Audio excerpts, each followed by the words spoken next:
Вы, итак, вы согласны, что исполнение данного пророчества Ахазу, оно происходит в дни Исаии и Ахаза? Да, нет? Դուք համաձայն եք, հա կամ ոչ։ Այն հանգամանքի հետ, որ Աքազին տրված խոստումը իրականում է Աքազի ու Եսայի ժամանակահատվածում։ Да, потому что Писание так говорит. Поэтому возникает практический вопрос, а как тогда понимать Матфея? Ուրեմն գալիս է կիրառական հարց, թե ինչպես հասկանանք Մատթեոսին։ Но я хочу показать в 8 главе, что в действительности это так, и Бог говорит, за ваше неверие вот что будет. Ես ուզում եմ ցույց տամ, որ 8-րդ գլխում դա այդպես է, ու Աստված ասում է, ահա ձեր հետ ինչ կլինի ձեր անհավատության համար։ Посмотрите, с 5 стиха. Նայեք 5-րդ համարից։ Бог говорит, за то, что вы пренебрегаете водами Силаама, текущими тихо, и восхищаетесь Рецином, сыном Рамалиным. 6 стих. 6-րդ համարը, քանի որ այս ժողովուրդը արհամարում է Սիլովայի հանդարտահոս ջրերը եւ ուրախանում Ռասինով եւ Ռոմելայի որդիով։ И прочитайте 7 и 8. Ուստի ահա Տերը, շարունակում եմ 7-ը եւ 8-ը, ուստի ահա Տերը նրանց վրա կբերի գետերի զորավոր եւ առատ ջրերը, այսինքն Ասորեստանի թագավորին ու նրա ամբողջ փառքը, նա կբարձրանա իր բոլոր հուներից եւ կհորդի իր ափերից եւ կհորդի Հուդայի միջից հեղեղելով կանցնի մինչեւ Պարանոցը կհասնի եւ նրա թևերի տարածությունը քո երկրի լայնությունը կլցնի, ով Էմանուել։ Эммануэль. Что означает Эммануэль? Ինչ է նշանակում Էմանուել։ Бог с нами. Где-то я это слышал. А 10 стих. Եվ 10-րդ համարը Իմյանց հետ խորհրդակցեք, սակայն պիտի խափանվի, խոսք ասացեք, բայց չպիտի հաստատի, որտեղ Աստված մեզ հետ է։ И там Месете или что там? С нами Бог? С нами. Да. А на еврейском как это будет звучать? Эммануэль. Эммануил. Поэтому мы видим, что это один и тот же. Извиняюсь, 10-րդ համարի Աստված մեզ հետ արտահայտությունը եբրայերենում կհնչի Էմանուել էլի։ Бог использует Эммануил в определенном таком, знаете, ироничном обращении к Израилю, говоря о наказании, которое будет с ним. Աստված օգտագործում է Էմանուելին այսպես իրոնիկ կիրառությամբ խոսելով Իսրայելի հետ գալիք Читая пророка Исаия и читая пророка Иеремию, мы можем видеть, что иудейский народ, он использовал своего рода такие, я не знаю, лозунги или слова, чтобы делать грех и в то же самое время быть уверенными, что ничего плохого с ними не будет.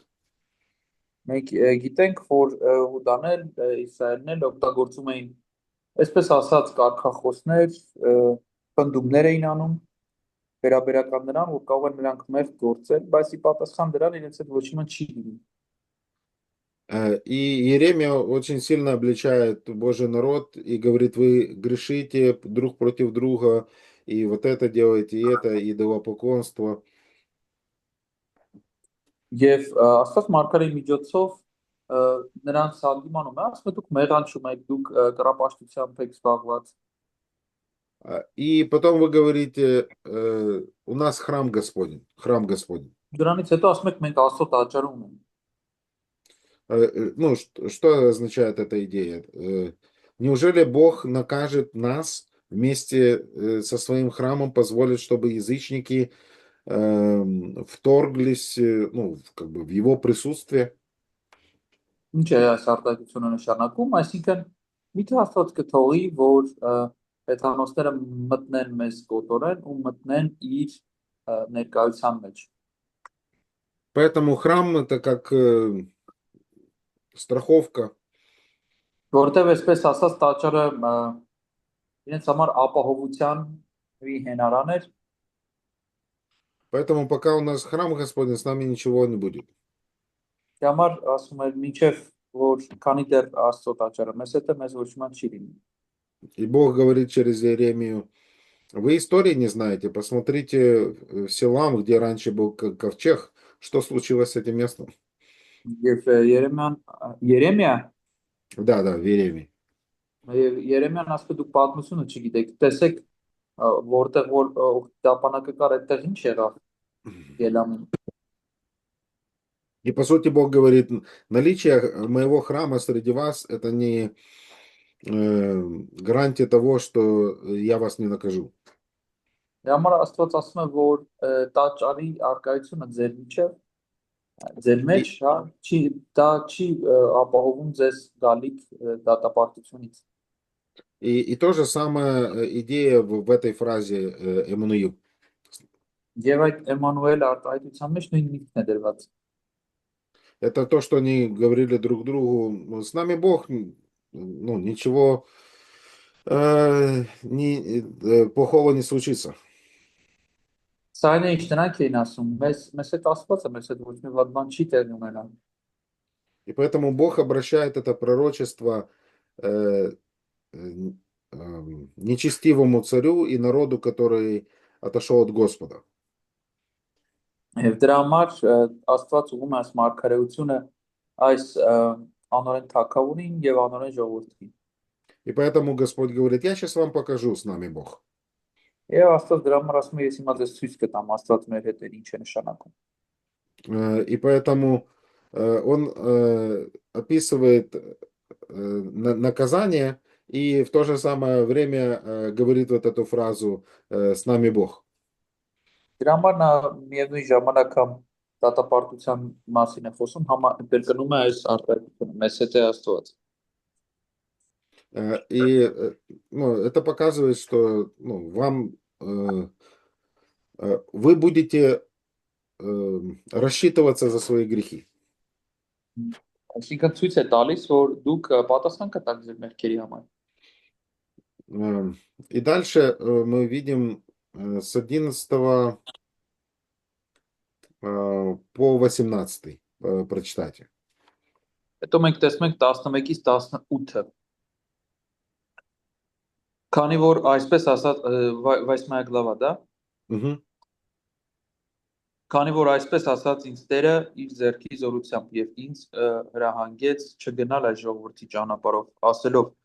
Դաշնություն մի անվանեք այն, ինչ այս ժողովուրդը դաշնություն է անվանում, ոչ էլ նրա երկյուղից սարսափեք ու զարհուրեք, զորած Տիրոջը իրեն միայն սուրբ համարեք, եւ թող լինի ձեր երկյուղն ու ձեր զարհուրանքը, եւ նա ձեզ սրբարան պիտի լինի, իսկ Իսրայելի երկու տների համար գայթակղության քար ու գլորման վեմ, թակարդ ու որոգայթ Երուսաղեմի բնակիչների համար։ Եվ նրանցից շատերը կսայթակեն ու կընկնեն ու կփշրվեն, որոգայթը կընկնեն ու կբռնվեն։ Կապիր վկայությունը, կնքիր օրենքը իմ աշակերտների մեջ։ Իսկ ես Տիրոջն եմ սպասում, որ ծածկել է իր երեսը Հակոբի տնից։ Իմ հույսը նրա վրա է։ Ահա ես ու այն զավակները, որոնց Տերն ինձ տվեց, որպեսզի Սիոն լեռան վրա բնակվող զորած Տիրոջ կողմից Իսրայելում նշաններ ու նախանշաններ լինենք։ Спасибо. Мы видим в этом отрывке, Исаия говорит о своей личной вере и о том, что будет с Израилем. Մենք այս հատվածում տեսնում ենք, որ Եսայի խոսում է իր անձնական հավատքի մասին եւ նրա մասին, թե ինչ կլինի Իսրայելի հետ։ И он говорит, что для многих это будет причиной преткновения или соблазна, 14 стих. Եվ մենք 14-րդ համարում տեսնում ենք, նա ասում է, որ սա շատերի համար գայթակղության քար կլինի։ И 16 стих мы видим, Бог говорит, завяжи это свидетельство, запечатай откровение при учениках. Եվ կապիր վկայությունը 16-րդ համարում ասում է կնքիր օրենքն իմ աշակերտների մեջ։ Поэтому еще до того, как все это случилось, Исаия записал при свидетелях и запечатал. Դրա համար այն ինչ որ տեղի ունեցավ, մինչև որ տեղի ունեցավ, ես այն գրեց վկաների միջոցով, վկաների ներկայությամբ եւ կնքեց։ Знаете, в школе всегда есть ученики, которые говорят учителю, а это вы нам не говорили. Միշտ դպրոցում կան չէ աշակերտներ, որոնք որ դասատուին ասում են դուք դա մեզ չեք ասել, բայց И тут учитель достает видеозапись и говорит, говорили, говорили. եւ այստեղ պատկերացրեք դասատուն անում է տեսանյութը ցույց է տալիս որ ասել է։ Поэтому Бог обличает народ, и мы видим, как Исаия говорит в 17 стихе, я буду надеяться на Господа, который прячет свое лицо от дома Иаковлева. Տեսնում ենք ասած նաեւ այստեղ ոնց է մխիթարում 17-րդ համարում, ես այն ասում եմ ես Տիրոջն եմ սպասելու, Но я все равно буду надеяться на него. որ ծածկել է իր երես Հակոբի տնից, բայց իմ հույսը միևնույն է նրա վրա է։ Ну и мы должны понимать, что это не Бог, скажем так, фактически как бы прячет, причина в их грехе. Եվ մենք հասկանում ենք, որ այնպես չի, որ Աստված է հենց այդպես ծածկել իր երեսը, խնդիր իրենց մեղքն է։ И важный 18 стих. Ой, 19, извиняюсь, 19. Да,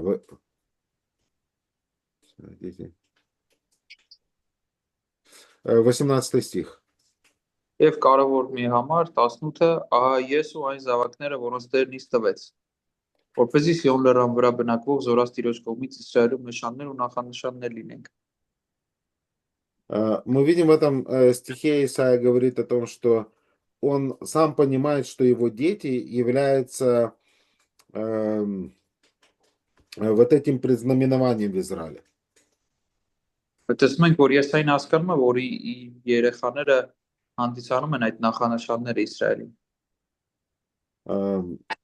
Поэтому, смотря на 7 и 8 главу, мы можем сделать вывод, что пророчество, данное Ахазу, оно фактически исполнилось в дни Исаия и Ахаза. Դրա համար մենք տեսնում ենք, որ Աքազի տրված մարգարեությունները փաստացի իրականացան Եսայու ու Աքազի կյանքի ժամանակ։ И Ахаз наблюдал, что два эти царя, они перестали быть угрозой. Եվ Աքազը տեսավ, թե ինչպես այս երկու թագավորները դադարեցին լինել վտանգ իրենց համար։ Но из-за грехов Ахаза и народа мы видим, Бог наведет Ассирию, и так случилось. Եվ բայց մենք տեսնում ենք, որ Աքազի ու իր մեղքի համար Աստված կբերի Ասորեստանը, երբ որը տեսնում ենք տեղի ունեցավ։ И мы видим, что Бог говорит, что это захват будет такой, дойдет до шеи. Եվ տեսնում ենք, որ Աստված ասում է, այս արձակում ես բռնելը կլինի մինչև պարանոցը։ Эта картина, скажем так, дела уж очень-очень-очень плохие, но вы еще останетесь жить. Դա նկարագրում է տեսանը, որ ձեր գործը շատ բարդ է, բայց շատ վատ է, բայց դուք կենթանի կմնաք։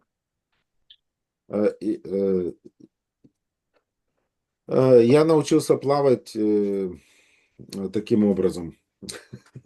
Ես սովորել եմ լողալ այդ կերպով։ Я помню, я был в лагере и плавать не умел. Я зашел, я хотел знать, как далеко я могу зайти в реку. Я просто вот так зашел. Ես հիշում եմ ճամբարում էի, մտածեցի, տեսնես ինչքան կկարողանամ մտնեմ գետը առաջ գնամ։ Но кто-то меня толкнул в спину вперед, и я не мог развернуться, и мне нужно было плыть. Բայց մեկը ինձ մեջքից սրեց ու ես չէի կարող էլ հետ դառնալ ու ես ստիպված պետք է լողայի։ Но, возвращаясь к нашему тексту, тогда как же понимать исполнение пророчества Матфея?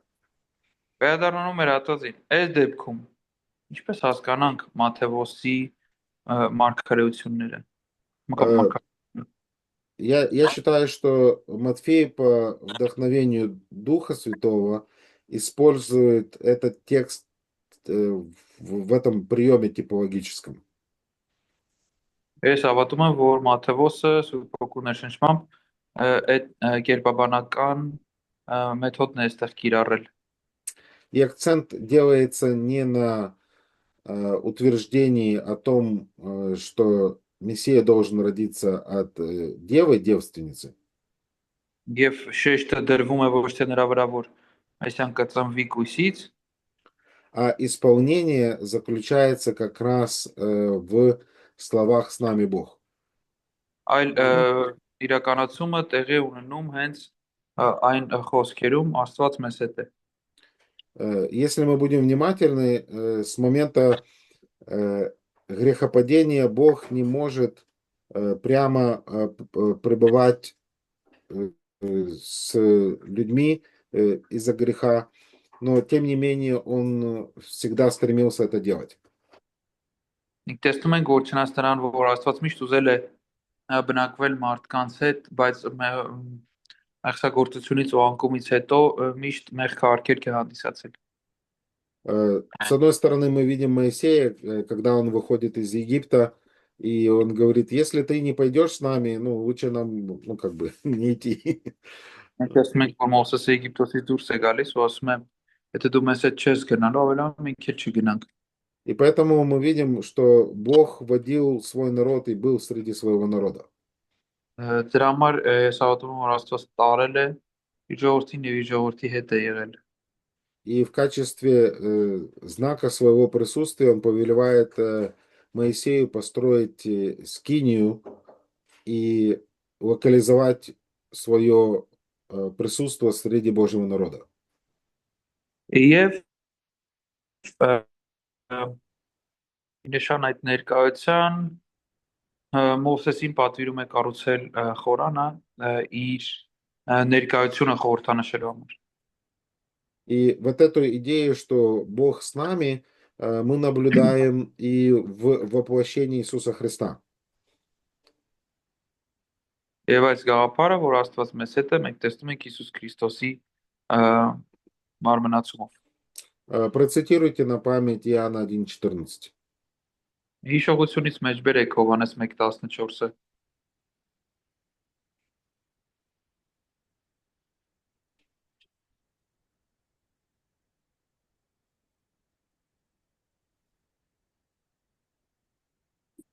Հա, ձայնը անջատված էր։ Ամա որ ասում է բանը մարմին եղավ։ Ты процитировал, да? Հա, Айо? այո։ А, Что этот текст говорит? «И слово стало плотью и обитало с нами, полное благодати и истины». Ինչ է ասում այս հատվածը, որ խոսքը մարմին դարձավ եւ բնակվեց մեզ հետ։ Если посмотреть на греческое слово, которое переведено словом «обитало» или «пребывало с нами», Եթե մենք նայենք հունարեն այդ բառը, որ նշանակում է ապրում է կամ մնում է, Иоанн использует греческое слово «скейнея». Հովհաննեսը օգտագործում է սկինեա բառը։ Это перевод с еврейского слова на греческий в Ветхом Завете слово «палатка» — это «скиния».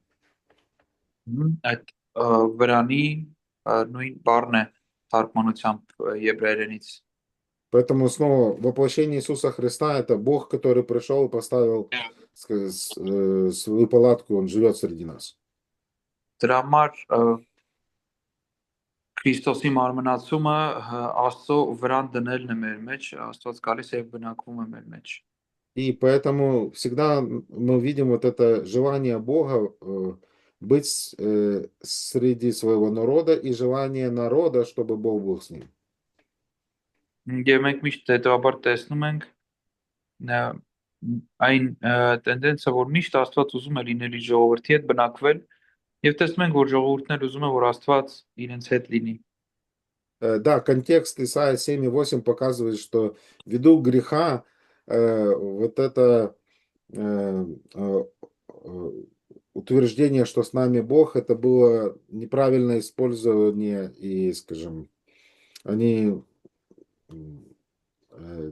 прикрывались этой фразой, думая, что ничего плохого с ними не будет.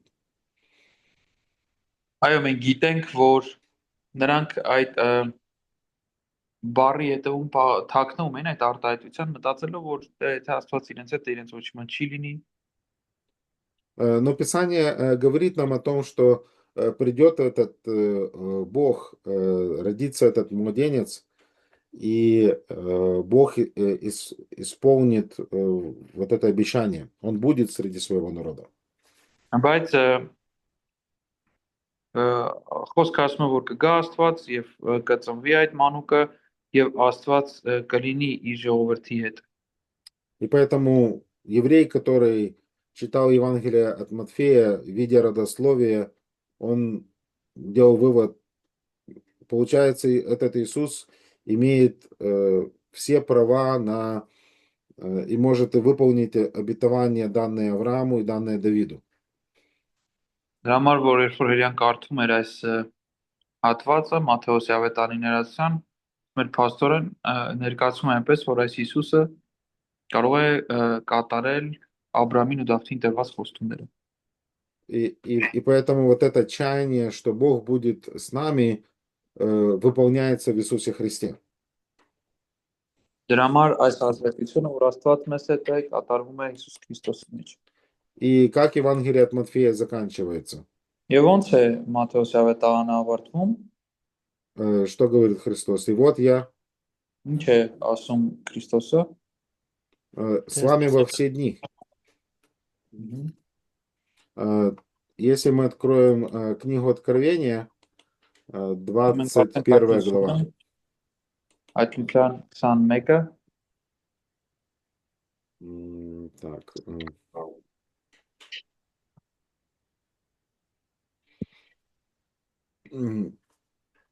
Стих 2 и 3 прочитайте. երկրորդ երրորդ համարները Եվ ես Հովհաննեսս Սուրբ քաղաքը նոր Երուսաղեմը տեսա, որ Աստծուց ցած էր իջնում երկնքից, պատրաստված որպես իր ամուսնու համար զարդարված մի հարս։ Ու երկնքից մի մեծ ձայն լսեցի, որ ասում էր ահա Աստծո խորանը մարդկանց մեջ, եւ նա նրանց հետ պիտի բնակվի եւ նրանք իր ժողովուրդն են լինելու եւ Աստված ինքը նրանց հետ է լինելու որպես նրանց Աստված։ Мы видим, Бог заверяет здесь фактически одну и ту же истину 4 раза. Եվ այստեղ Աստված փաստացի 4 անգամ նույն ճշմարտությունը հայտարարում է։ Вот скиния Бога с человеками, Ահա Աստծո խորանը մարդկանց մեջ, Он будет обитать с ними, նա կապրի իրենց հետ կբնակվի, они будут Его народом, նրանք կլինեն իր ժողովուրդը, и сам Бог с ними будет Богом их. եւ Աստված կլինի իրենց հետ եւ դրանով իսկ կլինի իրենց Աստվածը։ Можно было просто, я всегда буду с вами написать. Կարելի է ուղղակի գրել ես միշտ ձեզ հետ կլինեմ։ Поэтому это пророчество и идея о том, что однажды придет момент, когда Бог будет жить среди своего народа, оно исполнилось в Иисусе Христе. Դրա համար խոստումը որ մեր Աստված կգա եւ կապրի ժողովրդի հետ, այդ խոստումը իրականացել է Հիսուս Քրիստոսի մեջ։ Поэтому мы не видим то, что Матфей вырывает отрывок из контекста, мы просто не понимаем иногда контекста. Մենք չենք կարող ասել, որ Մատթեոսը վերցնում է համատեքստից, կտրում է համատեքստից հատվածը չհասկանալով այն։ 1000 вопросов ушло, 1000 հարցերը осталось несколько. գնացին մի քանիսը։ Այս 7-րդ համարի, երբ որ ասում է, որ անունը կդնես Էմանուել, բա ինչի է 8-րդ գրքում անունը փոխվում դառնում Շալալ Հասբազի։ Зачем меняются тогда имена, если речь идет о том же человеке? Там А, в главе и в 8 главе. ну, текст нам прямо не говорит, Богу нравится разнообразие. Տեքստը մեզ չի ասում, բայց ասում դուր են գալիս տարբերությունները։ Բայց Ну, ասել էր но мы видим постоянство с использованием Эммануил. Բայց մենք տեսնում ենք Էմանուելի օգտագործման հերթականություն, մեմ մշտականություն ավելի պահպանողական կերպով այդ անունը։ Я думаю, вы увидели, что если последовательно читать, понятно, что речь идет об одном и том же ребенке. Ես կարծում եմ, որ դուք շարունակաբար կարդաք, հա, հերթականությամբ կտեսնեք կամ հասկացաք, որ խոսքը մի երեխայի մասին է։ այսինքն մենք կարող ենք մերժել այն միտքը, որ Եսային այստեղ կոնկրետ 7-8 համարներում նկատի ունի Քրիստոսին։ Իսկ կարող ենք էլի մերժենք ոնց հասկացա, есть պրոստը мы- չասում։ То есть мы можем, да, получается, отвергать тот мысль, который говорит, что Исаия имеет здесь в виду Иисуса Христа. Э, То есть мы можем утверждать, что здесь не идет речь об Иисусе Христе. Здесь идет речь об Иисусе Христе как о вот этом чаянии, ожидании народа, чтобы Бог был с ними. Иисус Քրիստոսի մասին այստեղ խոսացում է այնքանով, որ ժողովուրդը հուսած խոսում է նրան, որ Աստված պետք է իրենց մեջ լինի։ И поэтому отрывок 8:18, где Исаия говорит, я знаю, что мои дети это указание на что-то, но Исаия не говорит в том тексте точно на что. Դրա համար Եսային ասում է 8-րդ գլխում, որ իմ երեխաները նախանշաններ են, բայց չի ասում ինչի նախանշաններ են։ И поэтому, я думаю, Матфей под водительством Духа Святого, он цитирует этот текст, чтобы показать, что вот это исполнение, желание, чтобы Бог был с ними, оно выполняется в Иисусе Христе. Դրա համար ես հավատում եմ, որ Մատթեոսը Սուրբ Հոգու ներշնչմամբ այդ չբերում այս հատվածը ցույց տալու համար, որ այն սպասում է, որ դուք ունեիք, որ Աստված բնակվի ձեր մեջ Иисус Քրիստոսում իրականանում է։ Ну, вот еще один пример, скажем так, как авторы по-разному используют. Мы с вами уже говорили. Евангелие от Матфея, 2 глава, последний стих. Назаретянинов, да? Մենք հիշում ենք խոսել ենք Մատթեոս 2-րդ գլուխ այդ Վճարը։ վերջին խոսքի մասին Նազարեթի։ У нас нет стиха в Ветхом Завете, котором написано, что он вот назаретянином он так будет назван, но это суммарный вывод из многих отрывков.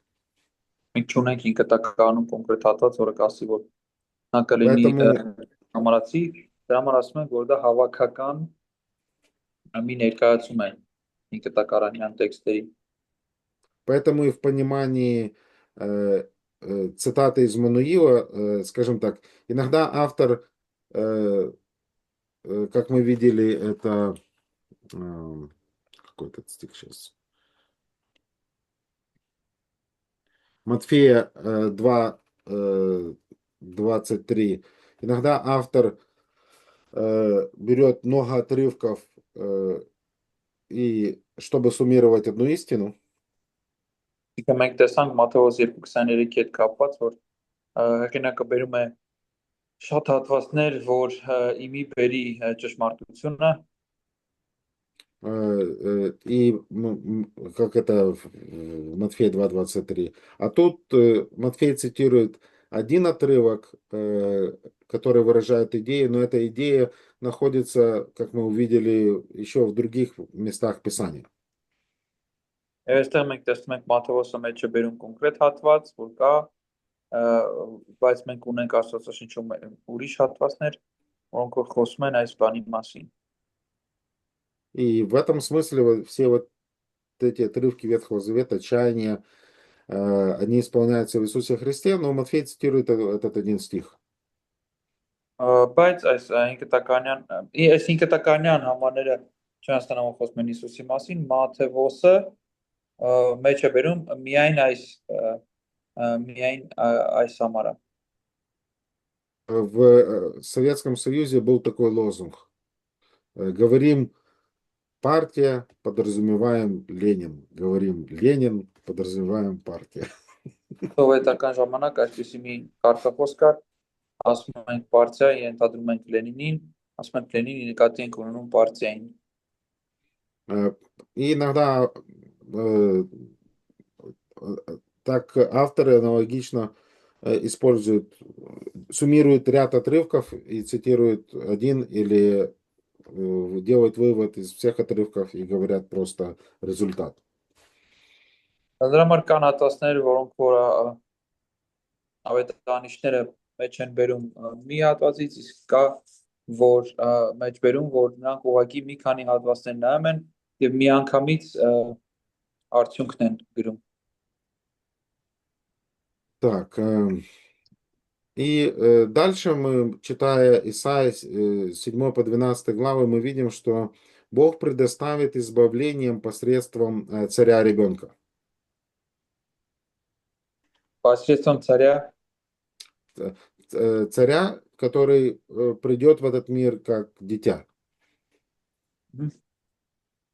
9 глава Исаия. Երբ որ մենք 8-ից 12-ը կարդում ենք, շարունակում ենք Եսային կարդալ, տեսնում ենք, որ Աստված ազատագրումը բերելու է թագավոր Մանուկի միջոցով։ И в 9 главе мы видим, что Бог обещает избавление от вражеских гонений. 9:1. 9-րդ գլխում որ տեսնում ենք, որ առաջին համարից Աստված խոստանում է ազատագրություն այդ թշնամական հետապնդումներից։ И с 1 по 5 стихи мы видим, что Бог уничтожит врагов. Առաջին 5 համարներում մենք տեսնում ենք, որ Աստված կոչնչացնի թշնամիներին։ Ну, как или через кого он это сделает? Через младенца, который родится. Բայց ինչպես եւ ոնց կանի դա, չէ, ում միջոցով կանի դա։ Մանուկի միջոցով, ով պետք է ծնվի։ Но этот младенец будет царствовать вечно. Բայց այս մանուկը կթագավորի հավիտյան։ И этот сын, мы видим его титулы в 6 стихе. Մենք 6-րդ համարում տեսնում ենք տիտղոսներ այս զավակի։ Поэтому он отец вечности, он будет царствовать. Դա նա հավիտենականության հայրն է կթագավորի։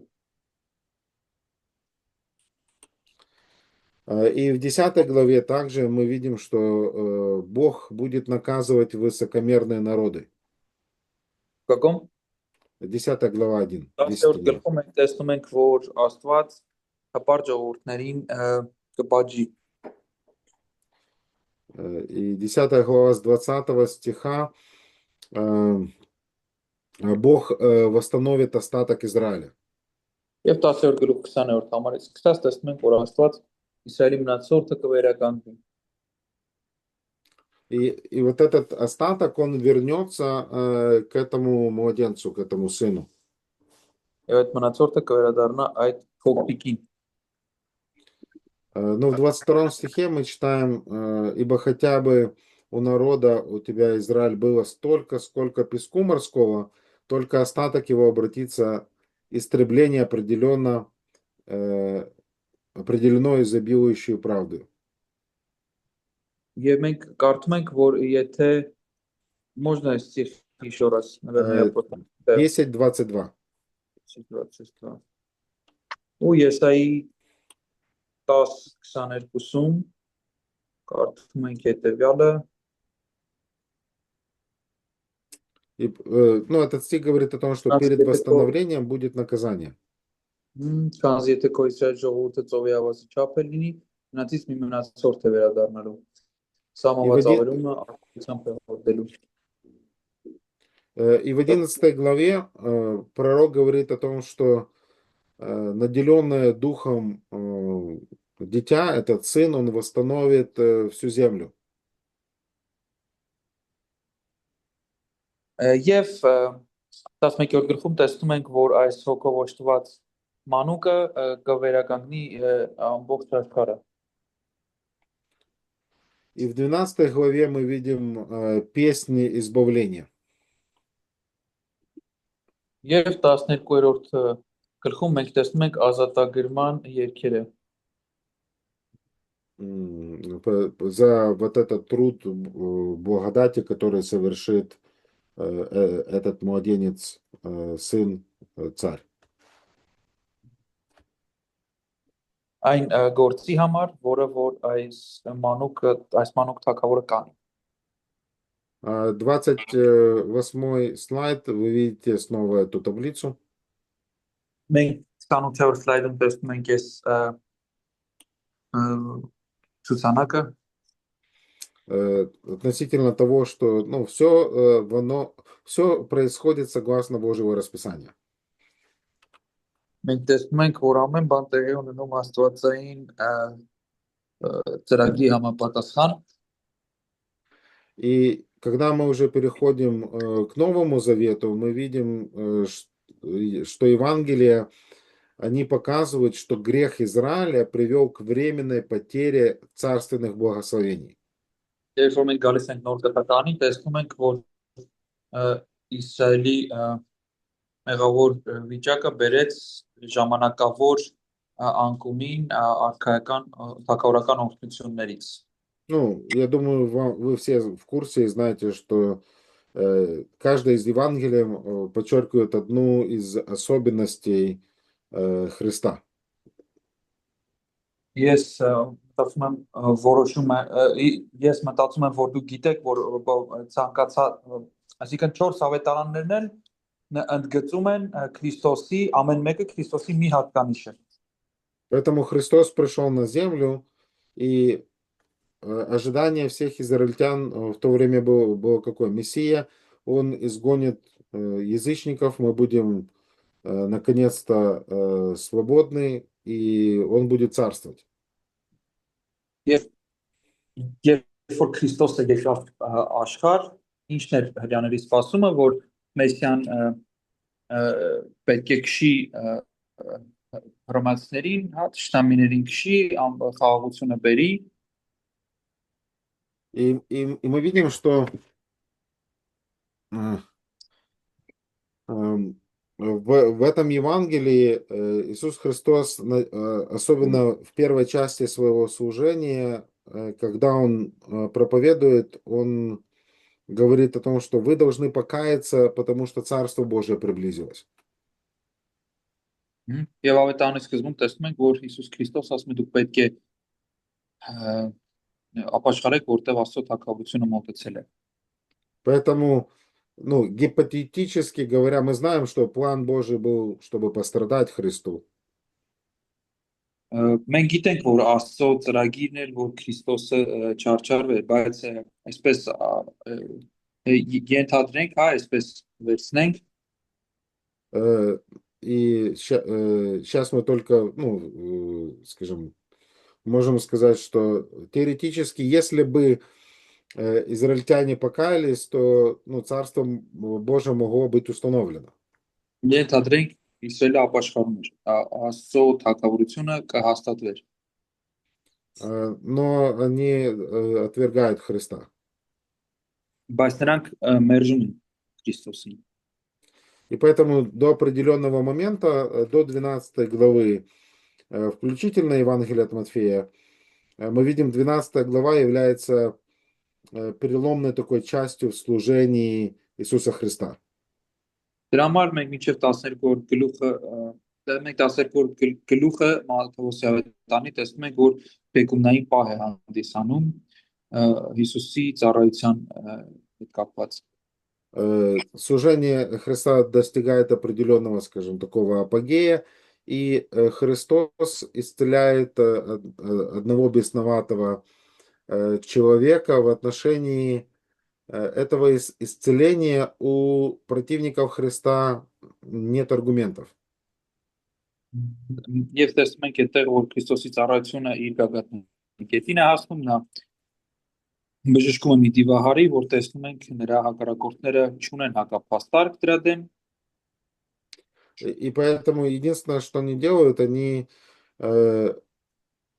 обвиняют Иисуса Христа в источнике его силы. եւ ինչ կարող են անել, միայն կարող են մեղադրել իր ուժի աղբյուրի մեջ։ И таким образом они говорят, что Христос делает это все силою Везельвуэла, князя Бесовского. Եվ տեսնում ենք, որ ասում են Քրիստոսը դա Բեղզեբուղի դևերի իշխանի միջոցով է անում։ И с этого момента мы видим 13 глава, начинается, что Иисус начинает учить притчами. Եվ տեսնում ենք 13-րդ գլխից, որ Հիսուսը սկսում է սովորեցնել առակներ։ И ученики шокированы. Եվ աշակերտները զարմացած են, Потому что раньше так Иисус не делал. որովհետև դրանից առաջ Հիսուսը այդպես չէր անում։ И мы видим с этого момента Иисус начинает говорить и готовить своих учеников к страданиям. Եվ այդ բայից արդեն Հիսուսը պատրաստում է իր աշակերտներին չարչարանքների։ И, скажем так, вот это предложенное царство, оно было отвергнуто. Եվ այս առաջարկված թագավորությունը մերժվեց։ Потому что народ, когда увидел это чудо, они, скажем, начали уже очень часто говорить вот этот вывод, может это Мессия, может это Христос. Ժողովուրդը մենք տեսնում ենք, որ շատ հաճախ անում էր այդ եզրակացությունները, միգուցե սա Քրիստոսն է, միգուցե սա Մեսիան է։ И поэтому руководство страны, авторитетные лидеры, они что сказали? Нет, это он делает, это все делает силой бесов. Դրա համար տեսնում ենք, որ ղեկավարությունը ինչ է ասում է, որ ոչ, սա արվում է դիվական ուժով։ Также мы видим в Евангелии Матфея непосредственно комментарий Христа на 9 главу Даниила. Տեսնում ենք նաև Մատթեոս ավետարանում, в каком главе из Матфея? 24 глава. Տեսնում ենք 24-րդ գլխում Մատթեոսի ավետարանին Иисус Քրիստոսի Դանիել 9-ի մեկնությունը։ Я не знаю, я думаю, вы слышали проповеди на эти отрывки или сами проповедовали. На 24 главу. Երևի թե դուք լսել եք քարոզներ կամ ինքներդ քարոզել եք 24-րդ գլխի վրա։ Когда мы читаем эту главу, нам нужно учитывать снова вопросы, на которые отвечает Христос. Երբ մենք կարդում ենք այս գլուխը, պետք է ուշադրություն դարձնենք այն հարցերին, որոնք որ պատասխանում է Քրիստոսը։ Потому что если игнорировать вопросы и вырывать отрывки из Писания, то получится, Христос сейчас говорит о событиях, которые сейчас происходят. Որովհետև եթե կտրենք համատեքստից հարցերը, կստացվի, որ Հիսուսը խոսում է դեպքերի մասին, որոնք հիմա տեղի են ունենում։ Землетрясение сейчас происходит. Հիմա կան երկրաշարժեր, կան Люди голодают в мире. սով կա աշխարհում, կա։ Украина дает очень много зерна, на экспорт в Африку страны. И если у нас военные действия и наши суда разбивают, поэтому там может голод быть. Ուկրաինան շատ ծորեն է տալիս Աֆրիկայում տարբեր երկրների, դրա համար երբ որ մեր նավերը ռմբակոծում են, այնտեղ կարող է սկսվել սով, У нас война идет, Трамп с Ираном сейчас, с Венесуэлой, пытается Гренландию забрать себе. մենք մեր մոտ է հիմա պատերազմ Թրամփի Վենեսուելայի հետ կապված դեպքերը փորձում է Գրենլանդիան վերցնել, Китай Тайвань хочет забрать. Չինաստանը Թայվանն է փորձում վերցնել, Много разных слухов, поэтому все складывается. տարբեր խոսակցություններ կան, դրա համար ամեն բան այսպես ասած ընկնում է իրար վրա, համապատասխանություն ենք տեսնում։ Но мы должны понимать, что ученики задали конкретные вопросы. Բայց մենք պետք է հասկանանք, որ առաքյալները, աշակերտները կոնկրետ հարց էին տվել։ Ему показывали храм, делали экскурсию. Իրենք ցույց են տվել տալիս տաճարը, А Христос говорит, все это будет разрушено, и камня на камне не останется. եւ Քրիստոս ասում է, այս ամենը կավերվի, քարը քարի վրա չի մնա։ И поэтому ученики спрашивают два вопроса. Когда это будет? Եվ դրա համար առաքյալները հարցնում են երկու հարց։ Առաջինը երբ կլինի դա, И второй вопрос касается его пришествия, кончины века.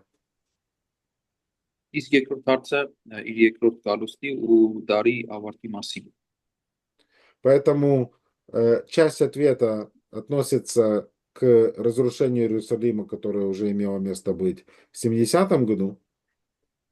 Դրա համար պատասխանի մի մասը վերաբերում է Երուսաղեմի ավերմանը, որը արդեն տեղի ունեցավ, А вторая часть ответа касается признаков пришествия Иисуса Христа. երկրորդ պատասխանի երկրորդ մասը վերաբերում է Քրիստոսի գալուստի նշաններին։ И поэтому, когда Христос придет для установления тысячелетнего царства, в начале Великой Скорби или в конце Великой Скорби? Դրա համար երբ Հիսուսը կգա որպեսզի հաստատի հազարամյա թագավորությունը, այս նեղությունից առաջ թե հետո։ Միջև Դո До? դա Христос придет до Великой Скорби? մինչև այս նեղությունը կգա, Нет, потом. А кто сказал да?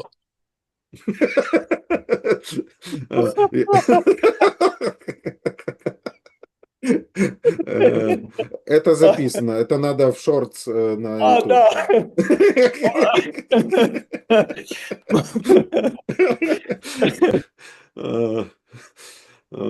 Можно вопрос? Да. Ես այնջան այստեղ մի հատ հարցնեն, երբ որ աշակերտները հարցում են ինչ է լինելու քո գալստյան նշանը, այսինքն այստեղ իրանք նկատի ունեն երկրորդ գալուստը, չէ, ոչ թե առաջի Թեսաղոնիկեցիների 4 կամ 5-րդ գլխում որ խոսվում է։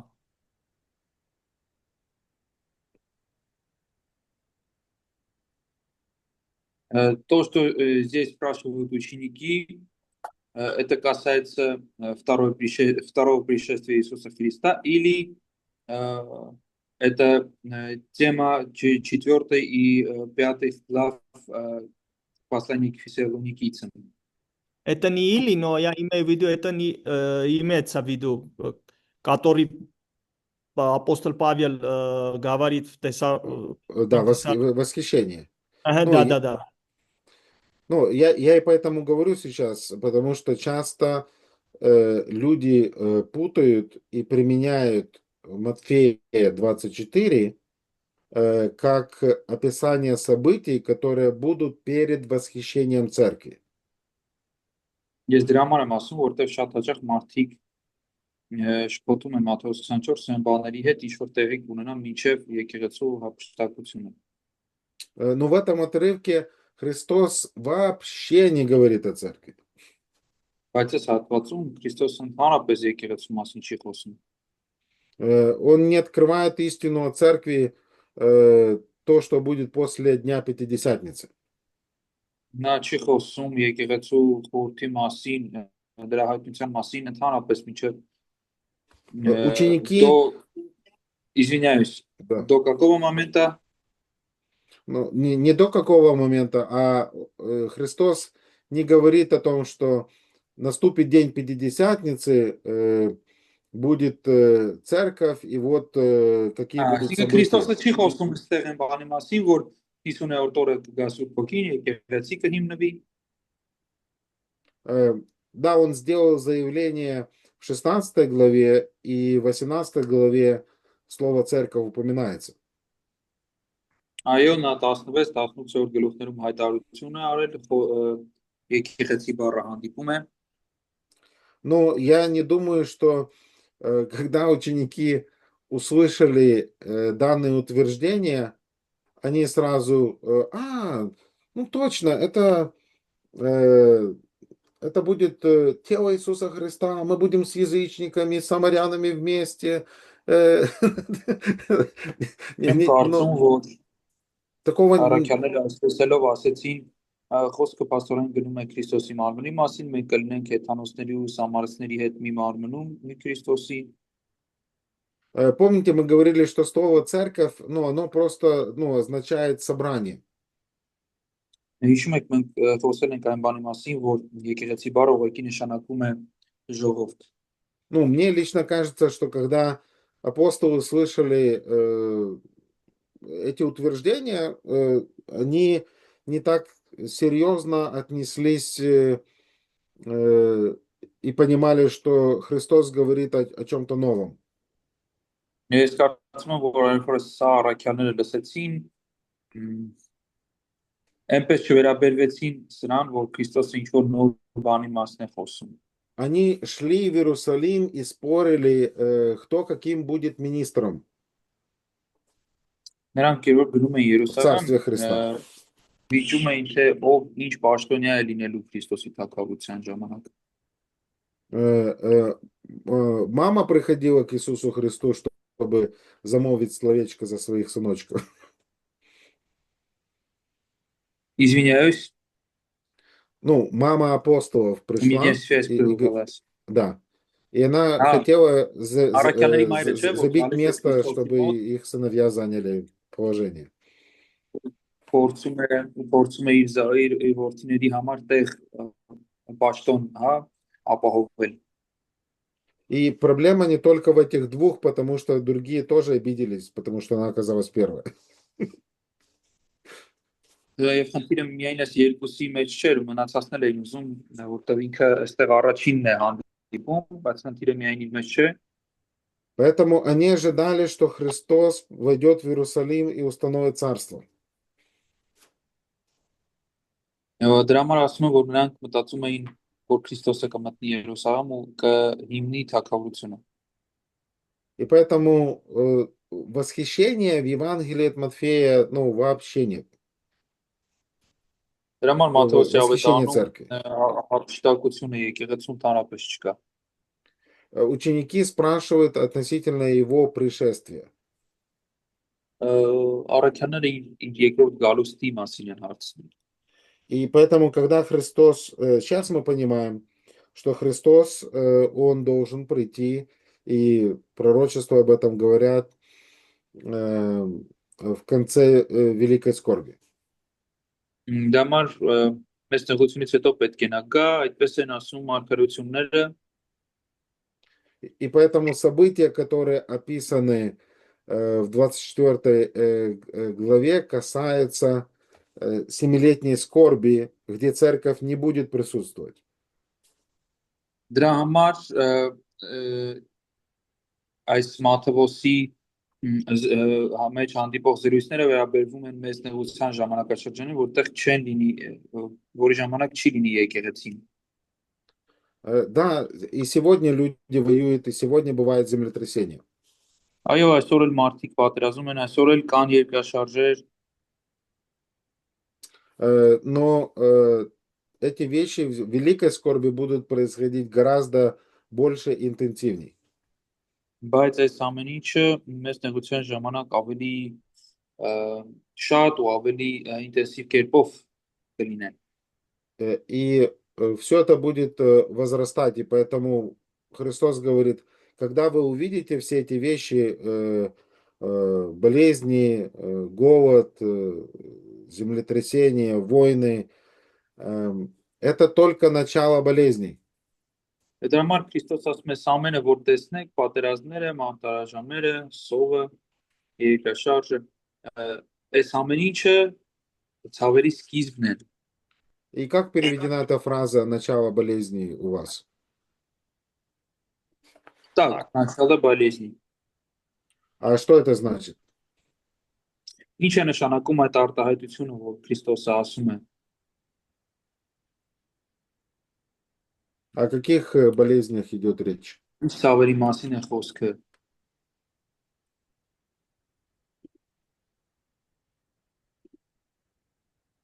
Это 8 стих, 24:8.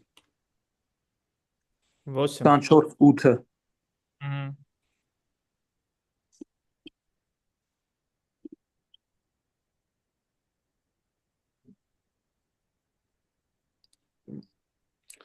Греческое слово болезни, речь идет о схватках у беременной женщины. Հունարեն այդ բառը, որ այստեղ ցավեր է թարգմանված, ը, խոսում է հղի կնոջ ծննդաբերության ցավերի մասին։ Ну, Бог усложнил, скажем, процесс рождения из-за греха, и он стал болезненный. Աստված բարդացրեց ծննդաբերության process-ը մեղքի պատճառով եւ այն դարձավ ցավոտ։ И поэтому перед началом рождения ребенка матка начинает сокращаться. Եվ դրա համար մինչև երեխայի ծնվելը արգանդը սկսում է կծկվել И это может быть больно. եւ դա կարող է ցավոտ լինել։ Я сказал, может быть больно. Моя жена говорит, это просто больно. Ես ասացի կարող է լինել, բայց Да. ուղղակի պետք է ասել որ ցավոտ։ Ну, я подумал про исключение. Для некоторых женщины рождают легко, бывает. Но это, не знаю, наверное, 1 на миллион. Ավելի հեշտ են ծննդաբերում, բայց դա երևի 1 միլիոնի հարաբերակցությամբ է։ Но эта боль не идет ни в какое сравнение с тем, когда будет окончательная вторая часть этого процесса, само рождение. Բայց դա ոչ մի բան է համեմատած այն ցավին, որ պետք է գա, այսինքն հենց ծննդաբերության ցավի հետ։ И поэтому Иисус Христос, когда Он дает такую оценку, Он говорит, что первая часть великой скорби, да, это будет ужасно и больно, но это только цветочки по сравнению с тем, что будет дальше. Դրա համար Քրիստոս ասում է մեծ նեղության այդ սկզբնական ժամանակահատվածում այո ցավոտ կլինի ժամանակահատվածը, բայց համեմատած նրա հետ թե ինչ պետք է դեռ լինի, դա ուղղակի ծաղիկներ են կարելի այսպես ասել։ И чуточку позже, в 15 стихе, Христос говорит, итак, когда увидите мерзость запустения, реченную через пророка Даниила, стоящую на святом месте, читающий да разумеет. Եվ մի քիչ ավելի ներքև 15-րդ համարում Հիսուս ասում է, որ երբ որ տեսնեք Դանիելի կողմից ասված այդ ավերածի պղծությունը, կարդացողը ասում է թող հասկանա։ Я как-то переводил одного преподавателя, который объяснял книгу Даниила и говорил о том, что пророчество Даниила относительно мерзости запустения, это уже сбылось в истории Израиля. Ես մի անգամ մի դասախոսի էի թարգմանում, ով ասաց մեկնաբանության մեջ Դանիելի, որ այս իր կողմից նկարագրված ավերմունքի պղծությունը արդեն եղել է Իսրայելի պատմության մեջ։ И, честно сказать, когда я его переводил, слушал аргументы, и как он приводил доводы и доказательства, оно, ну, так убедительно звучало. Եվ անկեղծ ասած, երբ որ ես իրեն լսում էի թարգմանելուց իր փաստարկները, ինչ կերպ էր նա դա փաստարկում, պնդումը ոնց էր անում, իմ համար դա համոզիչ հնչեց։ Но потом я ему сказал, что а как быть с Иисусом Христом? Իսկ հետո ես իրեն ասացի, ոնց հասկանանք Հիսուս Քրիստոսի, Потому что, исходя из Матфея 24, 15, можно сделать вывод, что для Иисуса Христа это событие не прошлого, это еще будет. որովհետև ասացի ըստ Մատթեոս 24:15-ի Հիսուսի ասածների դա ապագայի իրադարձություն։ И у него были трудности, скажем так, с этим вопросом. Եվ նրա մոտ դժվարություններ կային այս հարցի հետ կապված։ Поэтому надо было просто мне переводить. Համար ուղղակի ես պետք է թարգմանեի։ Но Христос описывает дальше, что нужно делать тем верующим, которые окажутся в этом положении. Հիսուսը ասում է հետո մնացած հավատացյալներին, թե նրանք ինչ պետք է անեն, հայտնվել լինելով այսպիսի իրավիճակում։ И он говорит о том, что ну, явится много антихристов, уже Христов. Ասում է, որ շատ սուտ մականներ, սուտ Քրիստոսներ կլինեն, Уже пророки будут давать знамения и чудеса. սուտ մարգարեները կտան, սուտ հրաշքներ, այսինքն սուտ մարգարեները կտան հրաշքներ, նշաններ, И про Христа будут говорить, вот он там и там. կասեն Քրիստոս այստեղ է, այնտեղ է։ Вы не обманывайтесь, потому что приход Мессии, Сына Человеческого, будет очевиден всем. Եվ դուք մի մոլորվեք, որովհետև մարդու որդու գալուստը կլինի տեսանելի բոլորին։ И также дальше мы видим в конце главы описание, когда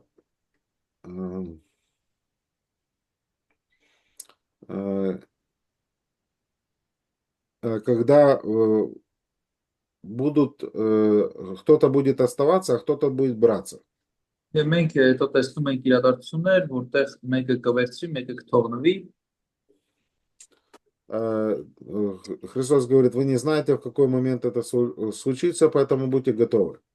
Քրիստոսը ասում է, դուք չգիտեք որ պահին դա տեղի կունենա, дրա համար պատրաստ եղեք։ И 40 и 41 стихи. Եվ 40-41 համարները Мы видим, что будут двое на поле, один берется, другой оставляется. մենք տեսնում ենք, որ դաշտում մեկը կվերցվի, մեկը կթողնվի։ И две мелющие в жерновах, одна берется, другая оставляется. Եվ կանանելուց մեկը կվերցվի, մյուսը կթողնվի։ Снова, часто верующие, я слышал проповеди, вот это про восхищение церкви. Եվ ես շատ անգամ լսել եմ հավատացյալները քարոզներ են անում, այո, սա ասում են, որ հափշտակության մասին է եկեղեցում։ Но Христос не учит тут восхищение церкви. Բայց Քրիստոսը այստեղ եկեղեցու հափշտակությունը չի սովորեցնում։ Он говорит о своем приходе и установлении царства. Քրիստոսը այստեղ խոսում է իր երկրորդ գալուստի ու թագավորության հաստատման մասին։ И поэтому тот, кто берется на суд. Դրա համար ով որ վերցում է դատի համար։ А тот, кто оставляется на тысячелетнее царство. Իսկ ով որ մնում է, թողնվում է հազարամյա թագավորության համար։ Неверующие забираются, верующие остаются. Անհավատները վերցում են, հավատացյալները թողնվում են։ А в момент восхищения до скорби, когда церковь будет взята, то верующие берутся, неверующие оставляются. Իսկ մինչև նեղությունը հավատացյալները վերցում են, անհավատները թողնում են։ И в отношении момента восхищения церкви мы не знаем даты совсем. Իսկ եկեղեցու ապշտակության հետ կապված մենք ընդհանրապես չգիտենք ամսաթիվ, Но по сути люди, которые окажутся в момент великой скорби, и когда случится мерзость запустения, то теоретически можно взять календарик и считать дни до прихода Иисуса Христа. բայց можно еще раз Ну, мы не знаем, когда церковь будет восхищена, у нас нет никаких в Писании намеков, когда это должно произойти. эту часть я понял. Мгм.